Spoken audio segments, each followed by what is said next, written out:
Hey guys, what's going on? It's your girl D here with 8th House Energy. I'm here to bring you the astrological analysis for September 2021. I hope all is well with everyone. If you are already subscribed, thank you so much for the support that you give to the channel. If you are new, please subscribe to the channel. Hit that notification bell, that way you'll know when I post. This is a channel where we incorporate astrology, a little bit of numerology into the tarot. So this particular reading I do once a month, and this is just to tell you about the planetary alignments, where they are, and how that's going to affect us, because as above, so below. Astrology, to me, is a form of psychology. It is psychology.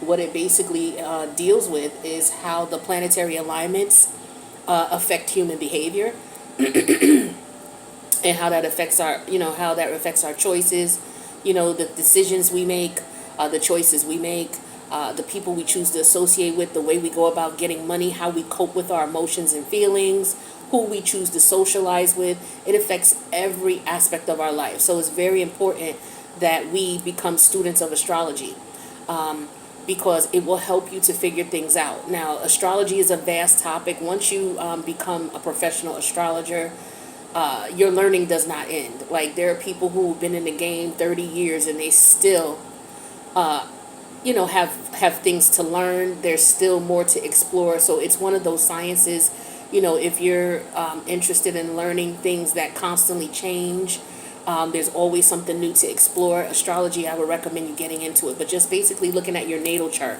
understanding how your natal chart and understanding your placements, understanding the 12 houses and what they represent as far as the energies in your life, understanding the energies behind the different planets, and understanding the energies behind the 12 zodiac signs. It will help you to understand who you are, especially looking at your chart, how you process things, why you look at things the way you do, and when the planets move, how it's going to affect you. So it's like you have like a little cheat sheet to life, right? So with this analysis, we're going to talk about Gemini, because it's very important. Gemini is in the North Node right now, and Sagittarius, the opposite energy, in the South Node. The reason I want to talk about Gemini a little bit, or emphasize the energies of Gemini, wherever Gemini is in your chart, you definitely want to pay attention to that, because not only is the North Node in Gemini, Lilith just went into Gemini, and Lilith is going to be in Gemini until April of 2022. And Gemini, is important. Gemini is the masculine energy and the feminine energy, right? So the feminine energy represents your thoughts, your emotions, your feelings, okay? Things that go on internally within you and how you respond to things that happen externally. So when you look at your moon sign is basically a reflection of like the characteristics, whatever sign it's in. Those are characteristics you may show based on what happens to you, based on things that go on around you. The masculine side is the action you take as a result of what you're thinking, what you're feeling, whatever is going on in your creative imagination, your intuition. You taking action on that is the masculine side. So Gemini is the balance between the two. Well, not necessarily balanced, but it's not necessarily balanced with all of us. Some people have more masculine energy than feminine, even in your chart, period. But that's what Gemini is. It's the feminine energy, the masculine energy, and how the two correlate. So, check out where Gemini is in your chart. I don't know if you know the story of Lilith. I'll tell you it briefly. A lot of people are not aware of Lilith. She's not an asteroid. She's not a actually planetary body. She's an energy. What it is she is the dark side of the moon. Okay, the part of the moon that we can't see. You know how you have say this is the planet Earth. Well, say this is the planet Earth, right? The moon rotates around the Earth. So this part of the moon is what we see. This dark part of the moon back here is what we don't see. That part is Lilith. So let me just say it again. So the moon goes around the Earth. The Earth goes around like this, but the moon goes around the Earth like this. So this is how the Earth rotates. So when the moon goes around the Earth, this is the front part of the moon. This part here of the pin, and then the dark side that doesn't get light, that's Lilith. Okay, So, like I said, she's not a particular physical planet or asteroid or star. She's like an energy, okay? So that's the dark side of the moon, the dark side of your emotions, the dark side of your feelings. And the story of just a quick snapshot of the story of Lilith is she was the wife of Adam before Eve came. Lilith did not want to succumb to Adam did not want to succumb to Adam. Adam would, give her demands, and she didn't want to accept those demands. She felt that she was equal in reference to her position that Adam played. She felt like, what, I'm equal with you. You're not better than me. You're not, I'm not superior to you. I'm not inferior to you. So I'm not going to, bow down to you or anything like that. Sometimes people tell stories about it was about her sexuality and how, Adam wanted to enter her and she couldn't enter him, or, Adam wanted to get on top of her and she didn't want him on. Some people tell those types of stories. I don't know if it has anything to do with sexuality more so than just her commanding her respect and being looked at as an equal counterpart. And so Adam did not want to respect that. And so as a result, she decided, you know what, I'm out. And she bounced. And so then Eve came. So that's when they tell you the story of Eve came from Adam's rib and all of that type of stuff, which, is not really, it's metaphors. It's not like she literally came from his rib, but I digress. So, that's just a general snapshot. The story goes more in depth and detail, but Eve came second. Lilith came first, and Lilith did not want to succumb to Adam and look at Adam as if he was superior to her, or, and she was inferior to him. She felt that she had equal part in whatever their journey was. She had equal say. 50-50 is what she wanted. Adam didn't want that. He wanted like 70-30, 60-40 type energy. Sorry about my throat. So at any rate, when we're talking about the Gemini energy, we're talking about the masculine and the feminine energies. So this is why it's very important that you pay attention to where Gemini is in your chart, because, with Lilith in Gemini, whatever placement you have in your chart where Gemini is, you may be feeling a bit rebellious. You may be feeling like, what, I'm not going to deal with it. You may be feeling a little impatient. You may be indecisive. You may, make a decision to do one thing and then later on you're like, why did I do that? Or you may act out on something and be like, damn, why didn't I think about that first? These energies can be kind of tricky. So look at where Gemini is in your chart. And then, Lilith will be there as well. So just look at that area and just, pay attention to how you feel, your emotions. You may be indecisive about things. You may change your mind. You may get bored with something, things like that. And then we got Mercury going into retrograde in Libra on September 27th. So Mercury is going to leave Virgo on the 30th and go into Libra. So Mercury and Libra. So what does Mercury and Libra look like? Mercury and Libra looks like Mercury's all about communication. So there's going to be a lot in the news and a lot on TV and on the internet in reference to what goes on in the house of Libra. Relationships of all kinds, partnerships of all kinds, politics, okay, legal issues. So we're going to see a lot in the in the news. So an example of what happened last year when Mercury went into Libra, Justice Ruth Ginsburg passed away. So that was an example of Mercury in Libra. That was news in reference to, the legal things.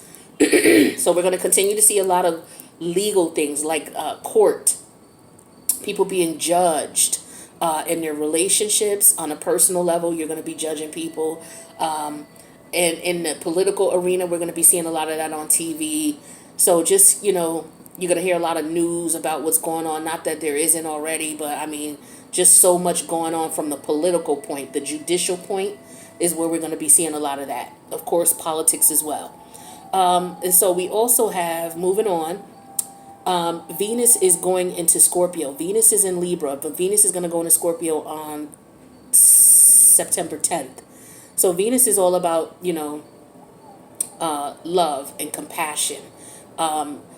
In your chart, it's the romantic love. Okay, Mars is the sexual desire.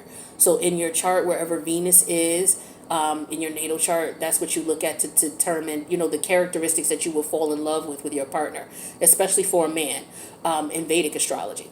Now, in Vedic astrology, I believe it's Jupiter. Whatever the woman's Jupiter is, those are the characteristics she looks for in a man. But, for a men's chart, Venus, wherever his Venus is. So we got Venus going into Scorpio on September 10th. Now, Venus in Scorpio is really an interesting combination. So wherever Scorpio is in your chart, you may want to look at that and just look at, how you express yourself in the things that you love. Venus also deals with indulgences. So, Scorpio deals with hidden emotions, hidden feelings. It deals with crime. It deals with other people's money. It deals with death and rebirth. So, you have the combination of Venus, which deals with money, indulgences. The negative side of it is greed, lust.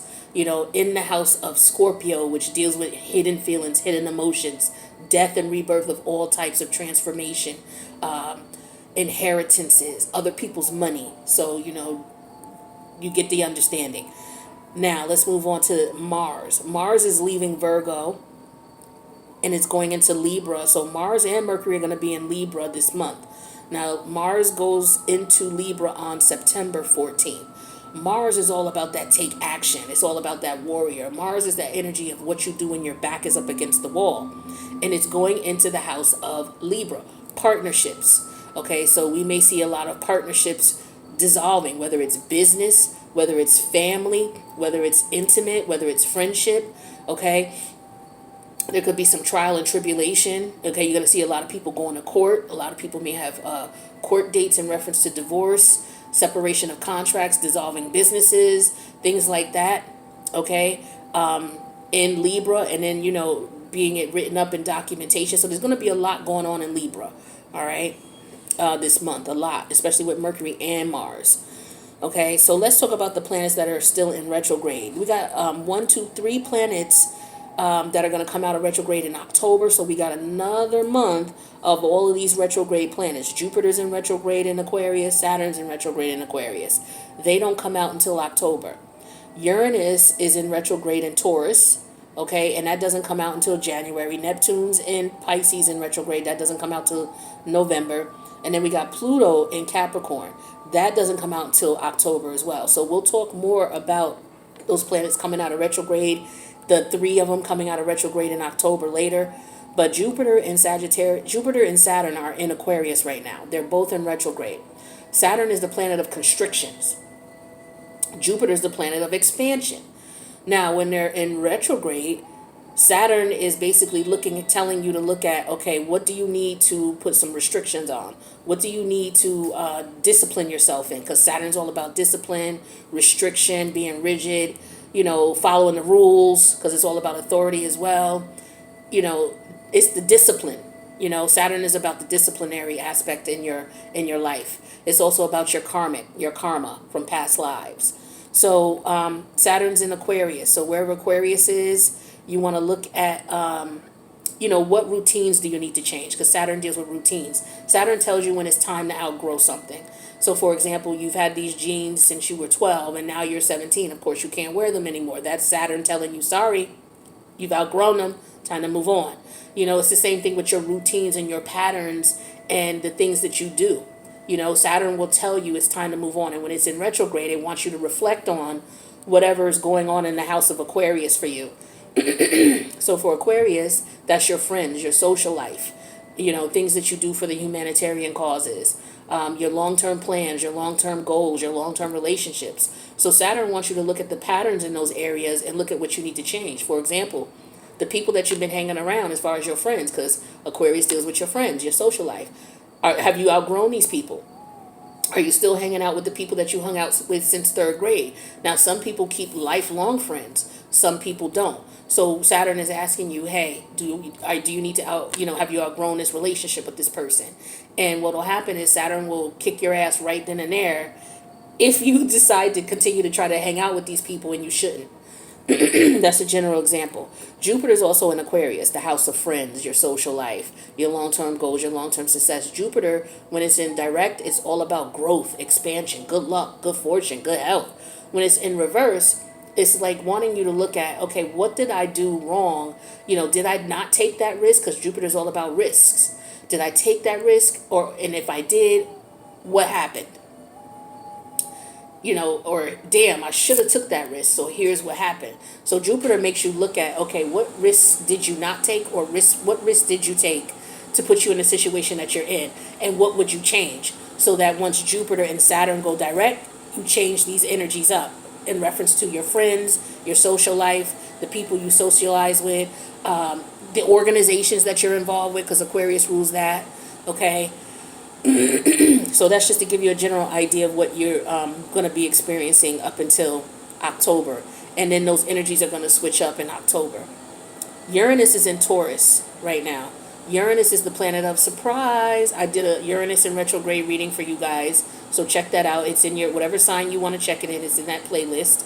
Taurus is the house of your self-value, your self-worth, your money-making opportunities. And so with Uranus in there could be, wherever Taurus is in your chart, you want to look at some surprises that could be coming your way. Okay? Whether it's good or bad, Uranus don't care. Okay? It could be surprises. What we're seeing on a grand scale with Uranus and Taurus, because Taurus deals with the physical earth. All right? And Uranus in retrograde is, just things happening. Rebellion, renegade, protests, boycotts, all of that type of stuff. So you may be seeing people, protesting in their own individual way, whatever beliefs they have, whatever programs they want to see, whatever change they want to make. That's the Uranus energy. And when it's in Taurus, this has to do with money making. It also has to do with physical earth. So we're seeing examples of that in, these fires that are going on over. We got fires going on from California to Turkey. You have rebellion going on in Afghanistan, renegades, rebellion, those types of things. Those are going on right now, taking over, land and taking over area. So we see that going on.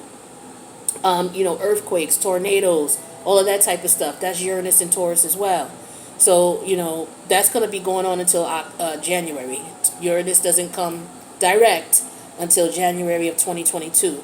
So, we got a lot going on, all right? And then, you look at it in your life, wherever Taurus is, all right? So we got Neptune in Pisces. Neptune goes direct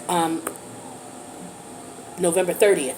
Neptune is the planet of creative imagination. It's the planet of illusions, okay? And when it's in retrograde, you see past those illusions. So I call it the rose-colored glasses coming off. And it's in the house of Pisces. The house of Pisces, oh my God, it covers a lot. It's where cycles come to end. It's the house of karma. It's the house of hidden enemies. It's the house of self-undoing, okay? So these are some of the things that we're going to see. So we're seeing a lot of people, all of us right now are getting our karma. We're in the process. We're in the season of karma, and I talk about that all the time in the readings.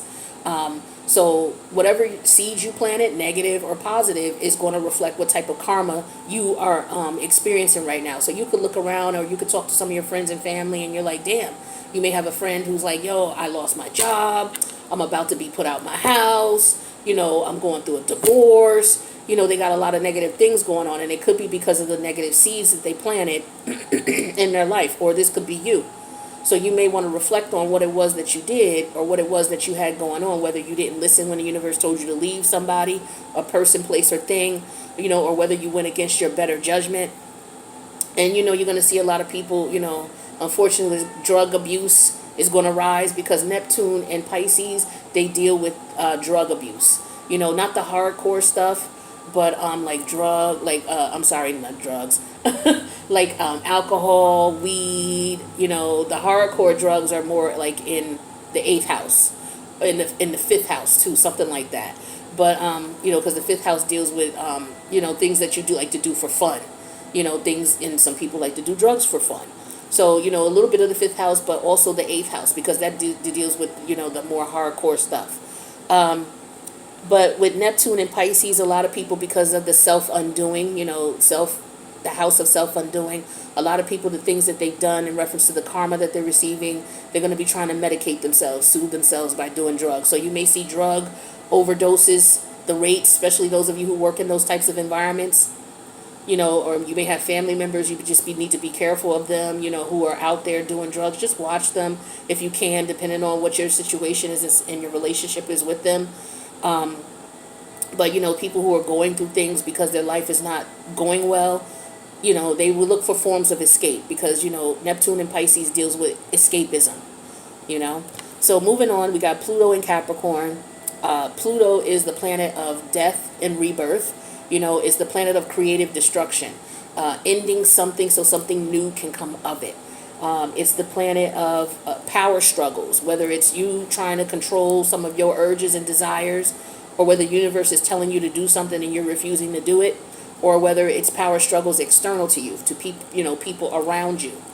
And it's in the house of Capricorn, which deals with your moral compass, okay, your morals and ethics. Where do you stand on certain behavior, activities, things, ideologies?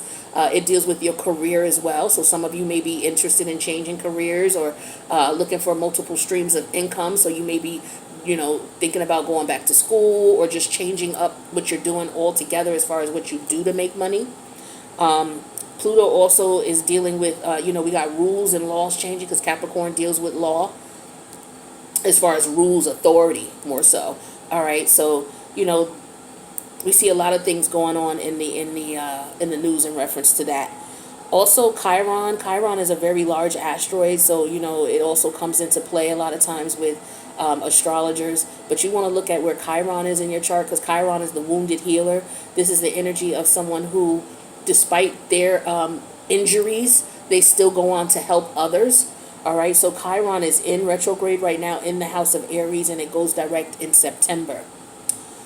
So with that being said, hopefully I gave you some general some general examples. Well, that was my goal, to give you general examples, to give you an understanding of how these energies may affect you through the month of September.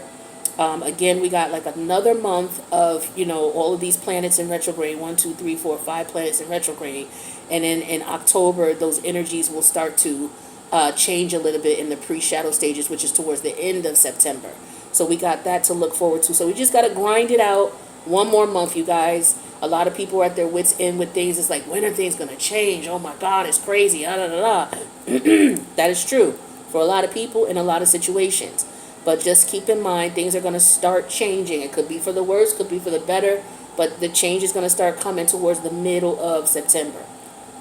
So with that being said, that is your astrological analysis for the month of September 2021. If you need a personal reading, my information is in the box below. Don't forget to subscribe and hit the notification button. I love you guys. Thanks for checking out the channel and for your support. Have a good, happy September. Take care.